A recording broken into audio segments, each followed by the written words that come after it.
എന്താ പറഞ്ഞ മൊത്തം നല്ല കാര്യങ്ങൾ മാത്രമേ പറഞ്ഞിട്ടുള്ളൂ. സത്യം പറയൂ. വിവരമില്ലാത്തവനാണെങ്കിലും സത്യം പറയൂ. അങ്ങനെ 12 വർഷമായി ഡ്രീം കം ട്രൂ ആയ ഒരു കൃതജ്ഞതയോ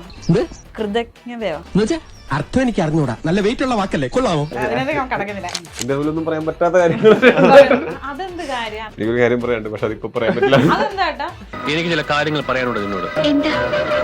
അതിപ്പോ പറയാൻ കഴിയില്ല. ആ ടോള് കണ്ടിട്ടില്ല നിങ്ങള്? ശിവജിത്ത് ചേട്ടൻ ആക്ച്വലി ഭയങ്കര ഫാൻ ബേസ് അല്ലേ ടോച്ചേട്ടാ? ലൈക് കലാതിലകം കലാപ്രതിഭ. ഇത് രണ്ട് സെയിം അല്ലേ? ഓ മൈ ഗാഡ്, നിങ്ങൾക്കൊരു വൈറൽ കണ്ടിട്ട് He's ready for anything. When a script works for him, I think he's ready.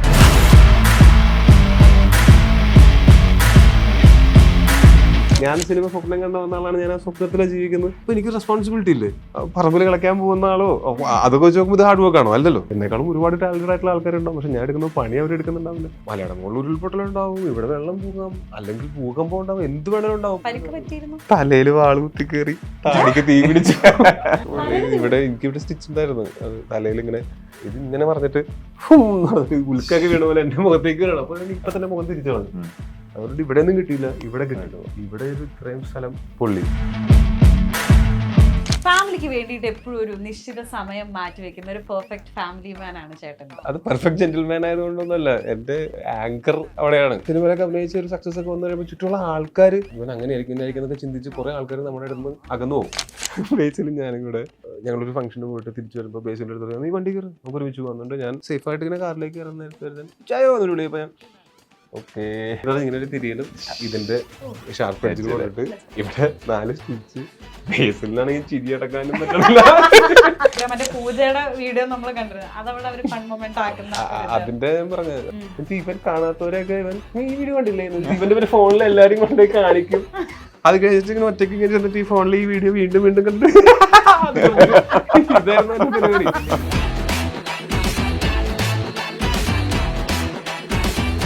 Hello viewers, welcome to Mollywood mix with Meenakshi. So ഇന്ന് മോളിവുഡ് മിക്സില് നമ്മുടെ മോളിവുഡിന്റെ സൂപ്പർ ഹീറോ ആണ് എൻ്റെ കൂടെ ഉള്ളത്. ആൻഡ് ഓൾസോ അജയന്റെ 2ാം മോഷണം എന്ന് പറയുന്ന സിനിമയിൽ അഭിനയിച്ചിട്ടുള്ള 2 ആക്ടേഴ്സ് കൂടെ ഉണ്ട്. So let me welcome Tovino Thomas, Harish ഏട്ടൻ ആൻഡ് ശിവജിത്ത് ഏട്ടൻ. ഹലോ. Hello hello hi. ടോച്ചേട്ടാ, ഞാൻ ഭയങ്കര ഹാപ്പിനെസ് കൊണ്ട് ഓവർവെൽംഡ് ആണ്. കാരണം ഇപ്പം ഇതിന്റെ ഡയറക്ടറിന്റെ ഒക്കെ ഇന്റർവ്യൂ എടുത്ത് കഴിഞ്ഞതേ ഉള്ളൂ. So it's your 10th year. എന്താ പറഞ്ഞ മൊത്തം നല്ല കാര്യങ്ങൾ മാത്രമേ പറഞ്ഞിട്ടുള്ളൂ. സത്യം പറയൂ. പണ്ടേ സത്യസന്ധനാണ്. അങ്ങനെ 12 വർഷമായി 50ാമത്തെ സിനിമയില് ട്രിപ്പിൾ റോൾ. ഇതെനിക്ക് തോന്നുന്നു മലയാളത്തില് ഒരു നടനും കിട്ടാത്തൊരു ഭാഗ്യമാണ്. 50ാമത്തെ സിനിമയിൽ 3 വേഷങ്ങൾ, അതും ശക്തമായിട്ടുള്ള 3 വേഷങ്ങൾ കൊണ്ട് വരികയാണ്. ആ ഒരു ഹാപ്പിനെസ് ആണോ, എക്സൈറ്റ്മെന്റ് ആണോ, അതോ ഒരു ഡ്രീം കം ട്രൂ ആയ ഒരു കൃതജ്ഞതയോ, സാറ്റിസ്ഫാക്ഷൻ? അതിനകത്ത് ഞാൻ കടക്കുന്നില്ല. എന്താ തോന്നുന്നത്? നല്ല എക്സൈറ്റ്മെന്റ് ഉണ്ട് ഈ സിനിമ. ഇതിനേക്കാളൊക്കെ ഉപരി 3D ആണ് സിനിമ. ആദ്യമായിട്ടാണ് 3D സിനിമയിൽ വർക്ക് ചെയ്യണത്. പിന്നെ ഈ സിനിമ ചെയ്തത് ഞങ്ങൾക്കൊക്കെ ഒരു ഇമോഷണൽ കണക്റ്റും കൂടെ ഈ സിനിമയോട് കൂടുതലായിട്ടുണ്ട്. അതായത് ഞങ്ങളൊരു ടീം ആയിട്ട് നിന്ന് ഞങ്ങളൊക്കെയും ഈ പറഞ്ഞ പോലെ പാർട്ട് ഓഫ് ഈ ടീമാണെങ്കിലും ഇതിനു മുമ്പേ ഈ ടീമിന്റെ പാർട്ടാണ്. അതായത് ജിതിൻ അവൻ വർക്ക് ചെയ്തിട്ടുള്ള സിനിമകളിൽ നിന്നൊക്കെ ഹാൻഡ് പിക്ക് ചെയ്തിട്ടുള്ള ആൾക്കാരാണ് ഞങ്ങളെല്ലാവരും. അപ്പൊ അതെ, അപ്പൊ കൽക്കിയിൽ അവൻ അസോസിയേറ്റ് ആയിരുന്നു. അപ്പൊ ഇതിനകത്തുള്ള ഞങ്ങൾ 3 പേരും മാത്രമല്ല, ഇതിനകത്തുള്ള ബാക്കി ആക്ടേഴ്സ് എല്ലാം, സുധീഷ് ചേട്ടനാണെങ്കിലും അനീഷ് ചേട്ടനാണെങ്കിലും ജിതിൻ പുത്തഞ്ചേരി ആണെങ്കിലും അല്ലെങ്കിൽ സഞ്ജു ശിവറാം, സഞ്ജു ആണെങ്കിലും ബേസിലാണെങ്കിലും ഒക്കെയും ഈ പറഞ്ഞ പോലെ ഞങ്ങൾക്ക് കുറെ കാലങ്ങളായിട്ട് അറിയാവുന്ന ആൾക്കാരാണ്. ഞങ്ങൾ ഈ സിനിമ എടുക്കുന്ന സമയത്ത് നമുക്ക് പല കാര്യങ്ങളും നമുക്കെതിരായിരുന്നു. പല കാര്യങ്ങളും നമുക്കെതിരെന്ന് വെച്ച് കഴിഞ്ഞാൽ അത്ര എളുപ്പത്തിൽ ചെയ്യാൻ പറ്റുന്നൊരു സിനിമയിലായിരുന്നു. അപ്പോൾ ആ സമയത്ത് നമ്മൾ എന്തെങ്കിലും ഒരു ഭയങ്കര നല്ലൊരു എക്സ്പീരിയൻസോ ഭയങ്കര മോശം ഒരു എക്സ്പീരിയൻസോ നമ്മൾ ഒരുമിച്ച് ഗോ ത്രൂ ചെയ്യുന്ന സമയത്ത് നമ്മൾ തമ്മിലുണ്ടാവുന്ന ഒരു അടുപ്പമുണ്ടല്ലോ.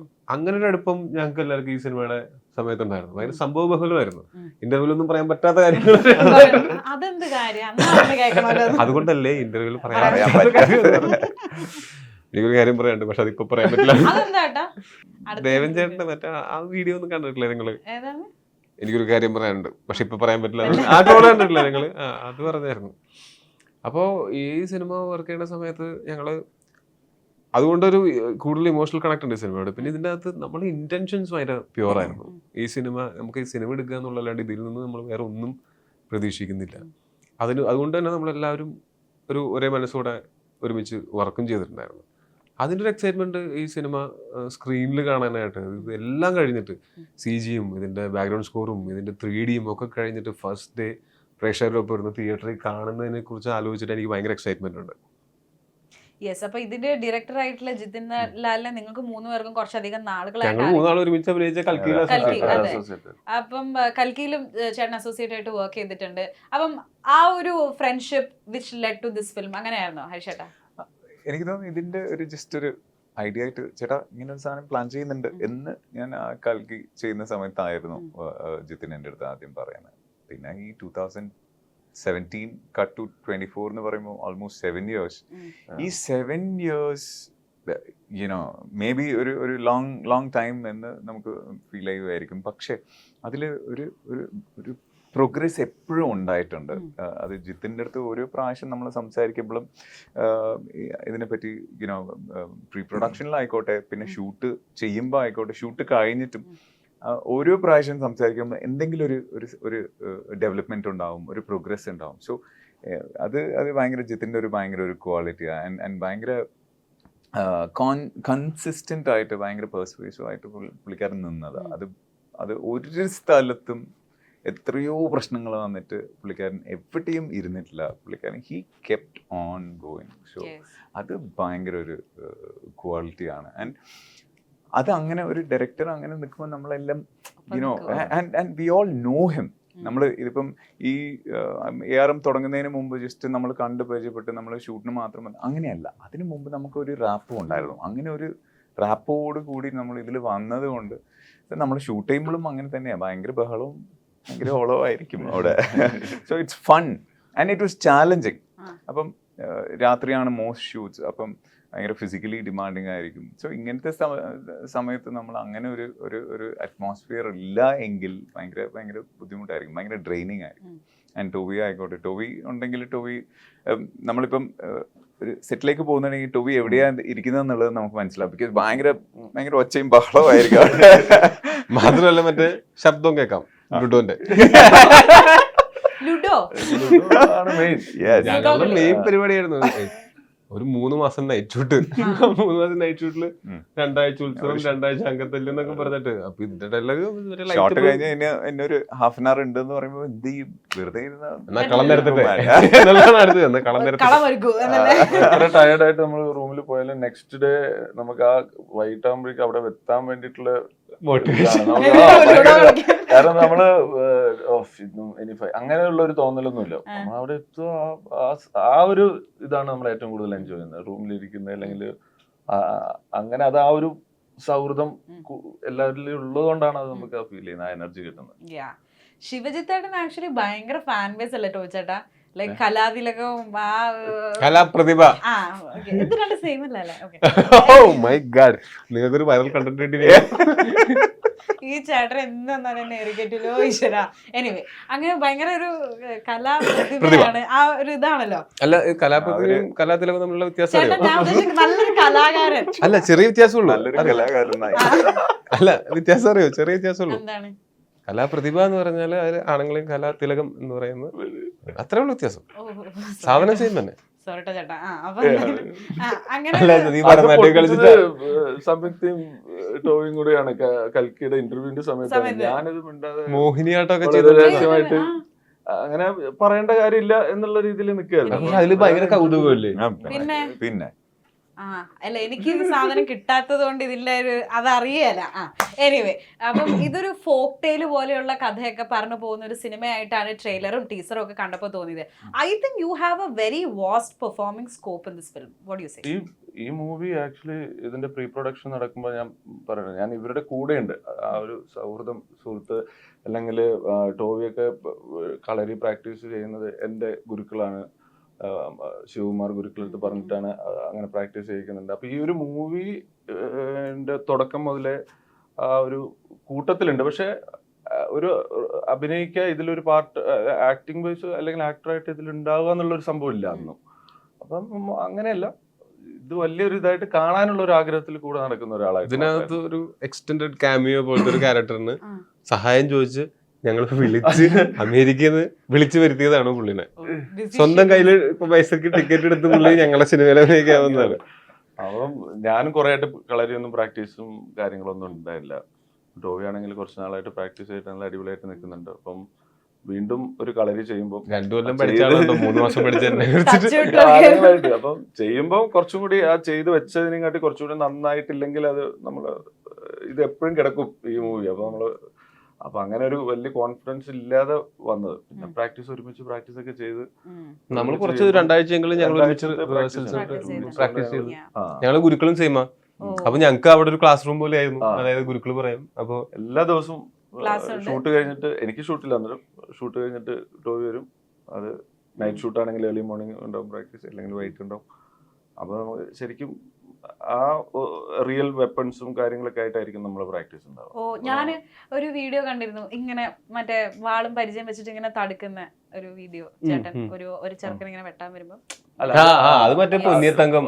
അവിടെ പക്ഷെ ഈ സിനിമയ്ക്ക് വേണ്ടിയിട്ട് ടോവി ചേട്ടൻ ഇട്ടിരിക്കുന്ന എഫേർട്സിന് ഹാറ്റ്സ് ഓഫ്. പറയാണ്ടിരിക്കാൻ പറ്റുന്ന കാര്യമാണ്. അപ്പൊ ജഗദീഷ് ചേട്ടൻ കുറച്ച് മുമ്പ് പറയായിരുന്നു, ആക്ച്വലി ആ എഫേർട്സിനെ പറ്റി ചേട്ടനോട് തന്നെ ചോദിക്കുന്നതിന്റെ ഭേദം ഇവരോട് ചോദിക്കുന്നതായിരിക്കും, ബിക്കോസ് അവര് നേരിട്ട് കണ്ടിട്ടുള്ള കാര്യമാണ്. So please. ഞാൻ ഇല്ലാത്ത ഇന്റർവ്യൂലെങ്കിലും ചോദിക്കുന്നത് എനിക്ക് ഇതിങ്ങനെ ഇരുന്ന് കേൾക്കുമ്പോ വളരെ ശരിയാണ് പറയേണ്ട സംഭവമാണ് പറയേണ്ടത്. അത് കാരണം വെറുതെ ഒരു എല്ലാവർക്കും ചെയ്യാൻ പറ്റുന്ന കാര്യമല്ല ഇത് ഈ ഒരു മൂവിയില്. എനിക്കിപ്പോ തോന്നിയത്, ഞാൻ കഴിഞ്ഞ ഇതിലും പറഞ്ഞിട്ടുണ്ടായിരുന്നു, എനിക്ക് ആ 3 ക്യാരക്ടറിനെയും 3 കഥാപാത്രമായിട്ട് തന്നെ കാണാൻ പറ്റും. ഒരു ഇതിലും ആ 3 കഥാപാത്രമായിട്ട് യാതൊരു ബന്ധവും ഉണ്ടാവില്ല.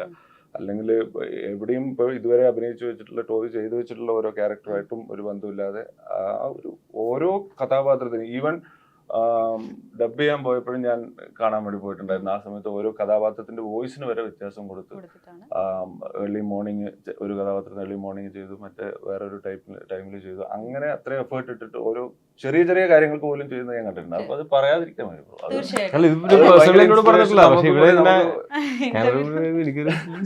ഇത് എല്ലാവർക്കും അറിയുന്നതാണ്. അതായത് ഇത് ഭയങ്കര ഫിസിക്കലി ഡിമാൻഡിങ് ഒരു സാധനം. ഓക്കെ, 3 റോൾ എന്ന് പറയുന്നതും ആൻഡ് ഇത് 3ഉം ഫിസിക്കലി ഡിമാൻഡിങ് ഒരു സാധനമാണ്. ആൻഡ് എല്ലാവർക്കും അറിയാം, even for the audience, the all no. അതായത് ഇങ്ങനത്തെ ഒരു സാധനം ചെയ്യാൻ ഇപ്പം എല്ലാവർക്കും ചെയ്യാൻ പറ്റുമോ എന്ന് പറഞ്ഞാൽ it's A question mark. But അത് ടോവി എന്ന് പറഞ്ഞാൽ ചെയ്യാൻ പറ്റും എന്ന് പറഞ്ഞാൽ എല്ലാവർക്കും അറിയാം. അത് എന്തുകൊണ്ടാന്ന് പറഞ്ഞാല് because he is ready for anything. When a script works for him, I think he's ready for it. Jithin ചേട്ടൻ പറഞ്ഞ കാര്യം സിനിമ കണ്ടുകഴിയുമ്പോൾ നിങ്ങൾക്ക് മനസ്സിലാകും, ഇതിലെ 3 കഥാപാത്രങ്ങൾ അവതരിപ്പിക്കാനായിട്ട് ടോവിനോ തോമസ് അല്ലാതെ ഒരു റീപ്ലേസ്മെന്റ് ഇല്ല. അപ്പൊ ഞാൻ എങ്ങനെ ഇരിക്കണോ ചേട്ടാ? യെസ്. അപ്പൊ ടോവി ചേട്ടൻ ആക്ച്വലി കരിയറിൽ ഏറ്റവും ചലഞ്ചിങ് ആയിട്ടുള്ള ചെയ്തിട്ടുള്ള വേഷമാണോ അജയൻ, അല്ലെങ്കിൽ മണിയൻ, അല്ലെങ്കിൽ കുഞ്ഞിക്കേളു? അല്ല, ഞാൻ നല്ല ചലഞ്ചിങ് ആയിട്ടുള്ള വേറെ വേഷങ്ങൾ ചെയ്തിട്ടുണ്ട്. അല്ല, ഇതിന്റെ ചലഞ്ച് എന്തായിരുന്നു വെച്ച് കഴിഞ്ഞാല്, ബാക്കിയുള്ള സിനിമകളിലൊക്കെ നമ്മള് പടം തുടങ്ങുമ്പോൾ ഒരു ക്യാരക്ടർ നമ്മൾ സെറ്റ് ചെയ്തിട്ട് ത്രൂ ഔട്ട് ആ ക്യാരക്ടറിനെ നമ്മൾ ക്യാരി ചെയ്യുക. അപ്പൊ നമുക്ക് ആദ്യത്തെ ഒരു 3-4 ദിവസം കൊണ്ട് നമുക്ക് ആ ക്യാരക്ടറിനെ നമുക്ക്, അപ്പൊ ഒരു സിനിമയിൽ നമുക്ക് ഒരു ക്യാരക്ടറിനെ മാത്രം നമ്മളുടെ ഡയറക്ടറും റൈറ്ററും ഒക്കെ ആയിട്ട് ഇരുന്നിട്ട് അതിനെ ഒന്ന് ഡിസൈൻ ചെയ്തിട്ട് അതിനെ ഫോളോ ചെയ്ത് ആ ഗൈഡ് ലൈൻസ് ഫോളോ ചെയ്തിട്ട് പോയാൽ മതി. ഇത് സിനിമയുടെ ഷൂട്ട് തുടങ്ങുന്നതിന് മുമ്പ് എനിക്ക് ഏറ്റവും വലിയ ചലഞ്ചിങ് ആയിട്ട് തോന്നുന്നത്, വലിയ വലിയ നടന്മാരൊക്കെ ചെയ്യുന്നതാണ് 3 ഡിഫറെന്റ് വേഷങ്ങൾ ഒരു സിനിമയിൽ എന്ന് പറഞ്ഞാൽ. അപ്പൊ അത് ഈവൻ കഥ ഇഷ്ടപ്പെട്ടവരോട് ഞാനത് ഓക്കേടാ എന്നൊക്കെ പറഞ്ഞെങ്കിലും, പിന്നെ എൻ്റെ മനസ്സിലുണ്ടായിരുന്ന ഏറ്റവും വലിയ പേടി എന്ന് പറഞ്ഞാൽ 3 ക്യാരക്ടേഴ്സ് എങ്ങനെയാ പ്ലേ ചെയ്യുന്നത്. അതും ഒരു സിനിമയില് 3 സിനിമയിലാണെങ്കിൽ അത് ഇറ്റ്സ് ഡിഫറെന്റ്. അപ്പൊ ഞാൻ ഇവന്റെ അടുത്ത് പറഞ്ഞു, നമുക്കത് വേറെ വേറെ സിനിമ പോലെ ഓരോ സെഗ്മെന്റ്സ് നമുക്ക് ട്രീറ്റ് ചെയ്യാം. അപ്പൊ നമുക്ക് അങ്ങനെ ചെയ്ത് നോക്കാന്ന് പറഞ്ഞു. പക്ഷെ അതും ആകുമ്പോഴും ഞാൻ നോക്കുമ്പോൾ ഞാൻ എൻ്റെ തലയിലിട്ട്, അല്ലെങ്കിൽ ഞാനും ജിതിനും സുഹിത്തേട്ടനും മാത്രം ഇരുന്നിട്ടാണ് നമ്മൾ ആ ക്യാരക്ടേഴ്സിനെ ഡിസൈൻ ചെയ്യുന്നത്. പക്ഷെ ഇത് കുറച്ചും കൂടെ ഈ സിനിമ ഡിമാൻഡ് ചെയ്യുന്നതിനേക്കാളും കൂടുതൽ തന്നെയായിരുന്നു. അവിടെ നമ്മൾ പിന്നെ ഫൈനലി നമ്മൾ വന്ന തീരുമാനം ഒരു ആക്ടിങ് ട്രെയിനറോ ആയിട്ടിരുന്നു. നമ്മൾ ശരീരം നന്നാക്കാനായിട്ടൊരു ഫിസിക്കൽ ട്രെയിനർ നമ്മൾ കൂടെ ത്രൂ ഔട്ട് ട്രാവൽ ചെയ്യുന്ന സമയത്ത് ഒരു ആക്ടിങ് ട്രെയിനറിൻ്റെ അടുത്ത് പോയിട്ട് ഇതിൻ്റെ തിയറി വെച്ചിട്ട്, എന്നാൽ ആ തിയറീനെ അങ്ങനെ തന്നെ ഫോളോ ചെയ്യാനുമല്ല, ആ തിയറി അറിഞ്ഞാലല്ലേ അതിൻ്റെ പുറത്ത് ആ തിയറി തെറ്റിച്ചിട്ട് ചെയ്യണമെങ്കിൽ പോലും, അല്ലെങ്കിൽ ഒരു തിയറി അറിഞ്ഞു കഴിഞ്ഞാൽ നമുക്ക് നമുക്കതൊരു അൺയൂഷ്വൽ ആയിട്ടുള്ള ഒരു പെർഫോമൻസ് ആക്കണം എന്നുണ്ടെങ്കിൽ ആ തിയറിയിൽ നിന്ന് പതുക്കെ ഡൈവേർട്ട് ചെയ്താൽ മതി. ഓക്കെ. അല്ലെങ്കിൽ അങ്ങനെയൊക്കെ യുണീക്ക് ആക്കണമെങ്കിൽ ആ തിയറിയിൽ നിന്ന് അതിന്റെ ചുറ്റും എന്ത് ചെയ്യാം, അതിന്റെ അകത്ത് നിന്നുകൊണ്ട് എന്ത് ചെയ്യാന്നൊക്കെ അറിയണമെങ്കിൽ ഫസ്റ്റ് ആ തിയറി എന്താണെന്ന് അറിയണോ. ചേട്ടൻ ഭയങ്കര മെത്തേഡ് ആക്ടിങ്ങിലേക്ക് അല്ലല്ല, കടന്നിരിക്കുന്നു. മെത്തേഡ് ആക്ടിങ് അല്ല ഞാൻ പറയുന്നത്, ടെക്നിക്കൽ ആക്ടിങ്ങിനെ പറ്റിയിട്ടാണ്. എല്ലാ സിനിമയ്ക്കും പലതരം ആക്ടിങ് മെത്തേഡ്സ് യൂസ് ചെയ്യാം. ഇതിനെന്ന് വെച്ചാൽ ഇതിൽ മെത്തേഡ് ആക്ടിങ് എന്ന് പറയുമ്പോൾ എനിക്ക് 3 ക്യാരക്ടറായിട്ടും അങ്ങനെ ജീവിക്കാൻ പറ്റില്ല, ഓൺ ദ സെറ്റ്സ് ജീവിക്കാൻ പറ്റില്ല. അപ്പൊ ഇതിന് നമ്മൾ ശരിക്കും ക്യാരക്ടേഴ്സിനെ ഡിസൈൻ ചെയ്യുകയും ഈ ക്യാരക്ടേഴ്സ് എന്തുകൊണ്ട് ഇങ്ങനെ പെരുമാറുന്നു നമ്മൾ മനസ്സിലാക്കുകയും ഒക്കെ ചെയ്ത്, ആദിശക്തിയിലെ വിനയ് സാറാണ് അതിൽ നമ്മളുടെ കൂടെ ഇരുന്ന് ഫേഷ്യൽ എക്സസൈസസും ഫേഷ്യൽ മസാജും തുടങ്ങിയൊക്കെ ചെയ്തിട്ടാണ് നമ്മൾ തുടങ്ങുന്നത്. കണ്ണിന്റെ എക്സസൈസ് തുടങ്ങിയ കാര്യങ്ങളൊക്കെ ചെയ്ത് നമ്മുടെ മസിൽസിനെയൊക്കെ സ്ട്രെച്ച് ചെയ്ത് റിലാക്സ് ചെയ്തിട്ടാണ് നമ്മൾ ചെയ്ത് നോക്കി, സീക്വൻസസ് ഒക്കെ ചെയ്ത് നോക്കി. അപ്പോഴാണ് ജിതിനും ഒരു ഐഡിയ കിട്ടുന്നത് എങ്ങനെയാണ് ഞാൻ ചെയ്യാൻ പോകുന്നതെന്ന്. അപ്പോൾ ഞാൻ ചോദിച്ചാൽ ഇത് ഓക്കെയാണോ, ഇത് ഓക്കെയാണ്, നമുക്ക് ഇങ്ങനെ ചെയ്ത് നോക്കിയാലോ എന്ന് പറഞ്ഞിട്ട് നമ്മളുടെ ഒരു ഡിസ്കഷൻ ഉണ്ടായിരുന്നു. ഒരു 5 ദിവസം. 5 ദിവസത്തിൽ തന്നെ നമ്മളൊരു 3-4 തവണ സ്ക്രിപ്റ്റ് ത്രൂ ഔട്ട് വായിച്ചിട്ടുണ്ടായിരുന്നു. അപ്പോൾ ആ സ്ക്രിപ്റ്റ് വായിക്കുകയും നമ്മൾ സീൻസിന് ആക്ട് ചെയ്ത് നോക്കുകയൊക്കെ ചെയ്തതിന് ശേഷമാണ് ഓക്കെ 3 നമുക്ക് ഫുൾ ഓഫ് ചെയ്യാം എന്നുള്ള തീരുമാനത്തിലേക്ക് എത്തുന്നത്. അല്ലാതെ 3 ഒരു 2 കൂടെ എഴുത് എന്ന് പറയാൻ പറ്റില്ല. അങ്ങനത്തെ ഒരു കോൺഫിഡൻസ് ഉള്ള ആളല്ല ഞാൻ. എനിക്ക് അങ്ങനെ എല്ലാം തികഞ്ഞെന്നോ എല്ലാം അറിയാവുന്നോ ഉള്ള കോൺഫിഡൻസ് എനിക്ക് എൻ്റെ ജീവിതത്തിൽ ഒരിക്കലും ഉണ്ടായിട്ടില്ല. പക്ഷേ എപ്പോഴും എൻ്റെ ഉള്ളിലൊരു കോൺഫിഡൻസ് എന്ന് വെച്ചാൽ അറിയാത്തൊരു കാര്യം പഠിക്കാനുള്ള ഒരു കോൺഫിഡൻസ് എനിക്ക് ഓഫ് ലേറ്റ് ഉണ്ടായി വരുന്നുണ്ട്. അത് ഹാർഡ് വർക്ക് ചെയ്യാനുള്ള ഒരു മനസ്സും കൂടെ ആയിട്ട് എനിക്ക് തോന്നുന്നത്. അത് ഞാൻ അതിനെ ഹാർഡ് വർക്ക് എന്നോ അല്ലെങ്കിൽ ഡെഡിക്കേഷൻ എന്നോ ഒക്കെ ഉള്ളതിന് അപ്പുറം whatever needs to be done, അല്ലെങ്കിൽ വാട്ട് എവർ ഇറ്റ് ടേക്സ്. അതായത് നമുക്ക് സ്വപ്നം ആണ്, ഞാൻ ആ സ്വപ്നത്തിലാണ് ജീവിക്കുന്നത്. ഞാൻ സിനിമ സ്വപ്നം കണ്ട വന്ന ആളാണ്, ഞാൻ ആ സ്വപ്നത്തിലാണ് ജീവിക്കുന്നത്. അത്യാവശ്യം നല്ല അവസ്ഥയിലാണ് ഞാൻ ആ സ്വപ്നത്തിൽ ഇരിക്കുന്നത്. അപ്പോൾ എനിക്ക് റെസ്പോൺസിബിലിറ്റി ഇല്ലേ. എൻ്റെ കൂടെ അതേ സ്വപ്നം കണ്ട എൻ്റെ കൂടെ ഓഡീഷൻസിനുണ്ടായിരുന്ന പലരും എൻ്റെ സാഹചര്യത്തിലല്ല നിൽക്കുന്നത്, എനിക്കറിയാം. അപ്പോൾ അതുകൊണ്ട് ഇത് എനിക്ക് കിട്ടിയിരിക്കുന്നത് അതിനെ ഞാൻ ഭയങ്കരമായിട്ട് വാല്യൂ ചെയ്യുന്നു. ആ വാല്യൂ ചെയ്യുന്നതുകൊണ്ട് തന്നെ ഞാൻ അതിന് വാട്ട് എവർ ഇറ്റ് ടേക്സ് എൻ്റെ കഴിവിൻ്റെ പരമാവധിയിൽ നിന്നുകൊണ്ട് ഞാൻ ചെയ്യണം. അല്ലാതെ ഞാൻ എല്ലാ കഴിവും തികഞ്ഞ ആളാണെന്ന് ഒരിക്കലും ഞാൻ അവകാശപ്പെട്ടിട്ടില്ല. അതിനെ ആണ് ആൾക്കാർ ഹാർഡ് വർക്ക് ഡെഡിക്കേഷൻ എന്നൊക്കെ പറഞ്ഞ് പേരിട്ട് വിളിക്കുന്നത്. പക്ഷെ ഞാൻ അങ്ങനെ ഭയങ്കര ഹാർഡ് വർക്കിംഗ് ആയിട്ടുള്ള, സിനിമയിലല്ലാതെ പുറത്ത് പറമ്പിൽ കളിക്കാൻ പോകുന്ന ആളോ അതൊക്കെ വെച്ച് നോക്കുമ്പോൾ ഇത് ഹാർഡ് വർക്ക് ആണോ? അല്ലല്ലോ. ഞാൻ പറഞ്ഞ അതുപോലെ, അല്ലെങ്കിൽ ഡെഡിക്കേഷൻ എന്ന് പറഞ്ഞാൽ ഈ മെത്തേഡ് ആക്ടേഴ്സ് ഒക്കെയാണ് ശരിക്കും പറഞ്ഞാൽ അങ്ങനത്തെ ഡെഡിക്കേഷൻ. പക്ഷെ ഞാൻ അതുമല്ല. ഞാൻ സിനിമയുടെ ടോട്ടാലിറ്റിയിൽ യോജിക്കുന്ന രീതിയിൽ എങ്ങനെ നമ്മളുടെ ക്യാരക്ടേഴ്സിനെ ഡിസൈൻ ചെയ്ത് അതിനെ നമ്മളുടെ കഴിവിന്റെ പരമാവധി നിന്ന് ചെയ്യാം എന്നുള്ളത് മാത്രമേ. എന്നെക്കാളും ഭയങ്കര ടാലന്റഡ് ആയിട്ടുള്ള ആൾക്കാരുണ്ടാവും. പക്ഷെ അത് നമ്മളുടെ മൈക്കിൾ ജോർദാൻ പറയുന്ന ഒരു കാര്യമുണ്ട്, എന്നെക്കാളും ഒരുപാട് ടാലന്റഡ് ആയിട്ടുള്ള ആൾക്കാരുണ്ടാവും. പക്ഷെ ഞാൻ എടുക്കുന്ന പണി അവരെടുക്കുന്നുണ്ടാവില്ല. അല്ല, ഉള്ളത് കാണാൻ ഈ മൂവിയിലുണ്ട്. തീർച്ചയായിട്ടും നമ്മളെല്ലാരും കാത്തിരിക്കുകയാണ് അത് കാണാനായിട്ട്. എനിവേ, സോ ഇത്രയും ബിഗ് ബഡ്ജറ്റിലുള്ള ഒരു സിനിമ ഇറങ്ങുകയാണ്. നിങ്ങൾ ബിഗ് ബഡ്ജറ്റ് ഞാൻ വായിച്ചപ്പോ ബിഗ് ബഡ്ജറ്റ് 3D എന്നൊക്കെ വായിച്ചിട്ടുണ്ടായിരുന്നു. അല്ല, ബിഗ് ബഡ്ജറ്റ് എന്ന് പറയുമ്പോഴേ നമ്മൾ വെറുതെ ഇങ്ങനെ ഫ്ലോട്ട് ചെയ്യുന്ന ബഡ്ജറ്റ്സ് വിശ്വസിക്കരുത്. ശരിക്കും ഉള്ള ബഡ്ജറ്റ് എന്ന് പറയുന്നത് ഡീസന്റ് ബഡ്ജറ്റാ. ബിഗ് ബഡ്ജറ്റ് എന്നെയൊക്കെ സംബന്ധിച്ചിടത്തോളം എൻ്റെ സിനിമ കരിയറിൽ വെച്ച് നോക്കുമ്പോൾ അത്യാവശ്യം ബിഗ് ബഡ്ജറ്റാണ്. പക്ഷെ മലയാളത്തിലെ ബിഗ് ബഡ്ജറ്റ് അല്ല അത് ശരിക്കും പറഞ്ഞാൽ. ഇതിനേക്കാൾ ബിഗർ ബഡ്ജറ്റ്സിനുകൾ ഉണ്ടാവുന്നുണ്ട്.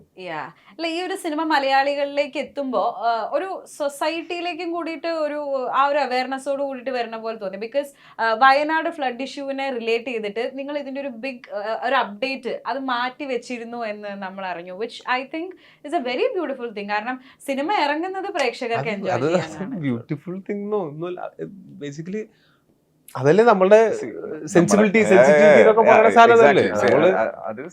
സിനിമയൊക്കെ മനുഷ്യന്മാരുടെ ജീവിതമൊക്കെ കഴിഞ്ഞ് മനുഷ്യന്മാരുടെ ജീവിതമൊക്കെ സെറ്റായി നിൽക്കുമ്പോഴാണ് ഒരു എന്റർടൈൻമെന്റ് ഒക്കെ സ്ഥാനമുള്ളൂ. അല്ലാണ്ട് അതിനേക്കാളും മുകളിലൊന്നുമല്ല സിനിമ.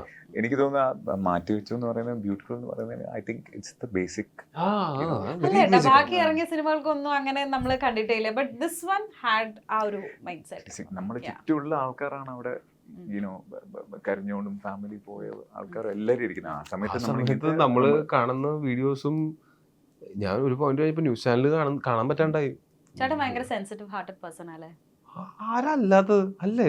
എനിക്ക് ആ ന്യൂസ് ചാനലൊക്കെ കണ്ടിട്ട് എനിക്ക് അത് ബേസിലും ഒരു ദിവസം വിളിച്ചിട്ട് ബേസിലും ഞങ്ങള് സംസാരിച്ചുകൊണ്ടിരുന്നത് ഇത് എന്ത് അക്രമമാണ് നടക്കുന്നത്, എന്ത് അത് ആരും കുറ്റോ ഒന്നുമല്ലല്ലോ, അങ്ങനത്തെ ഒരു കാര്യമില്ലല്ലോ. നമുക്ക് ആരും ഒരു ബ്ലെയിം ഗെയിമിനൊന്നും സാധ്യതയില്ല. ഇതിപ്പോ മലയാളം മുകളിൽ ഉരുൾപൊട്ടലുണ്ടാവും, ഇവിടെ വെള്ളം പോകാം, അല്ലെങ്കിൽ ഭൂകമ്പം ഉണ്ടാവും, എന്ത് വേണേലും ഉണ്ടാവും. അപ്പൊ നമ്മള് എൻ്റെ മാനേജർ ഗോകുൽ അന്ന് ഒരു തത്വം പോലെ അവൻ പറഞ്ഞ, പക്ഷെ കലക്കൻ തത്വമായിരുന്നു. ചേട്ടാ ലൈഫിൽ ഒന്നിനും ഗ്യാരണ്ടി ഇല്ല ചേട്ടാ, ആകെ ഗ്യാരണ്ടി ഉള്ള ഒറ്റ കാര്യമുള്ളൂ, എന്താണത്? മരണം.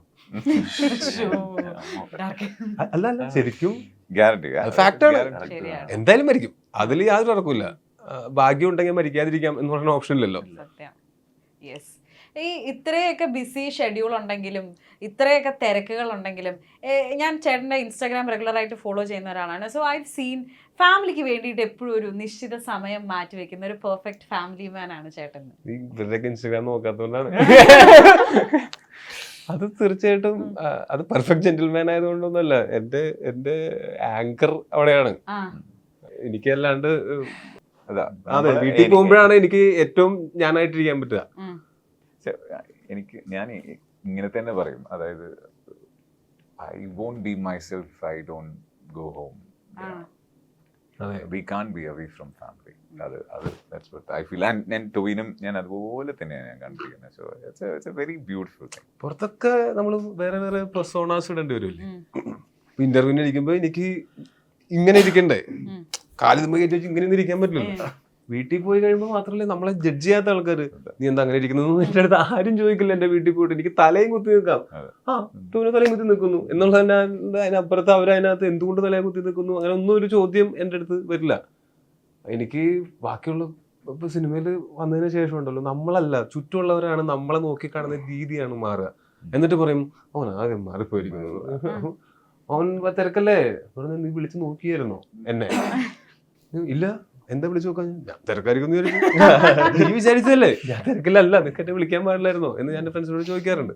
അപ്പൊ നമ്മള് ഈ സിനിമയിലൊക്കെ അഭിനയിച്ച ഒരു സക്സസ് ഒക്കെ വന്നു കഴിയുമ്പോൾ ചുറ്റുമുള്ള ആൾക്കാർ തിരക്കായിരിക്കും എന്ന് വിചാരിക്കുന്ന ഒരവസ്ഥയുണ്ട്. അപ്പൊ നമ്മളുടെ ജീവിതം ഇങ്ങനെ ആയിരിക്കും, അതുകൊണ്ട് ഇവൻ മാറിയിട്ടുണ്ടായിരിക്കും, ഇവൻ അങ്ങനെ ആയിരിക്കും ഇങ്ങനെ ആയിരിക്കും എന്നൊക്കെ ചിന്തിച്ച് കുറെ ആൾക്കാർ നമ്മുടെ അടുത്ത് നിന്ന് അകന്നു പോകും. അങ്ങനെയൊക്കെയുള്ള എക്സ്പീരിയൻസസ് ഉണ്ട്. നമ്മൾ പണ്ട് പറഞ്ഞൊരു തമാശ ഇപ്പൊ പറയാൻ പറ്റാണ്ടോ, ഓ വലിയ സിനിമാറിനായതുകൊണ്ട് അങ്ങനെയൊക്കെ പറയുന്ന അവസ്ഥയൊക്കെ വരും. പക്ഷെ അങ്ങനെ എനിക്ക് എന്തും പറയാവുന്ന അത് ആ ഒരു സ്പേസ് എനിക്ക് എന്റെ വീട്ടിലുണ്ട്. അതുകൊണ്ട് തന്നെയാണ് എനിക്ക് അവരുടെ കൂടെയാണ് എനിക്ക് ഏറ്റവും കൂടുതൽ സമയം സ്പെൻഡ് ചെയ്യാനായിട്ട് ഇഷ്ടം. എനിക്ക് ആ ഒരു കോട്ട് ഇഷ്ടപ്പെട്ടോ, അതാണ് എന്റെ ഒരു ആങ്കർ എന്നുള്ളത്. അതെ, അത് ശരിക്കും അവിടെയാണ് നമ്മൾ നങ്കൂരം ഇട്ടിരിക്കുന്നത്. ബാക്കി ഇങ്ങനെ നങ്കൂരം എന്ന് പറയാൻ ആങ്കർ. നമ്മളാകുന്നത് ഏറ്റവും അടുത്ത് നമ്മുടെ സൗഹൃദ വലയത്തിലും കുടുംബത്തിലും. അതെ, ശിവജിത്തിന്റെ വീട്ടിൽ പോയി കഴിഞ്ഞാൽ ശിവജിത്തിന്റെ വീട് ഭയങ്കര രസമുള്ള ഒരു വലിയൊരു പറമ്പിന്റെ അടുക്കുള്ള ഒരു വീടാണ്. തറവാട് വീട് പോലത്തെ. തറവാട് വീടിന്റെ അല്ല, ഞാൻ അവിടെ പോയിരുന്നോ. അപ്പൊ ഞാൻ ഒരുപാട് ഫോറസ്റ്റ് പോലെ ഇങ്ങനെ കുറെ മരങ്ങളൊക്കെ വെച്ച് പിടിപ്പിച്ചിട്ട് അങ്ങനത്തെ ഒരു ഇതാണ്. അവിടെ പോയി കഴിഞ്ഞാൽ ഞാൻ എല്ലാം മറക്കും, സിനിമ മറക്കും, അമേരിക്ക വരെ മറക്കും. അതൊരു വേറൊരു ഇതാണ്, ഭയങ്കര ക്ലൻസിങ് ആണ് നമുക്ക്. സോ ARMല് ടോവിച്ചേട്ടന്റെ വേഷം നമുക്കറിയാം 3 ക്യാരക്ടേഴ്സിൽ എത്തുന്നുണ്ട്. ഇനി എനിക്ക് നിങ്ങളുടെ ക്യാരക്ടേഴ്സിനെ പറ്റിയിട്ടാണ് അറിയേണ്ടത്. അതിനുശേഷം എനിക്ക് ടോവിച്ചേട്ടനോട് കുറച്ച് കാര്യങ്ങൾ ചോദിക്കാനുണ്ട് കേട്ടോ. So I come back. എന്റെ character I play character called Sudev Varma. So ഇയാള് ബേസിക്കലി ഫ്രം ബോംബെ, ഒരു എന്താ പറയുക ബിസിനസ് സൈഡിലുള്ള ഒരാളാണ്. ആൻഡ് അയാൾക്ക് അയാളുടെ അജണ്ട ആൻഡ് അയാളുടെ ഐഡിയാസ് ആൻഡ് അയാൾ ഭയങ്കര സൊഫിസ്റ്റിക്കേറ്റഡ് ഒരാളാണ്. ആൻഡ് ഈ ചിയോദിക്കാവ് എന്ന് പറയുന്ന സ്ഥലത്ത് അയാൾ വരുന്ന ഭയങ്കര you know properly dressed and tucked in അങ്ങനെയുള്ള ഒരാളാണ്. അപ്പം ആ സമയത്ത് അപ്പം എൻ്റെ ഈ സുദേവ് എന്ന് പറയുന്ന ക്യാരക്ടർ വരുന്നത് ഈ അജയന്റെ ആ ഒരു ടൈം പീരീഡിലാണ്. സോ ഈ 3 ക്യാരക്ടേഴ്സും 3 ടൈം പീരീഡാണ്. അതിൽ അജയന്റെ ക്യാരക്ടറിന്റെ കൂടെയാണ് എൻ്റെ കോമ്പിനേഷൻസ് മൊത്തം.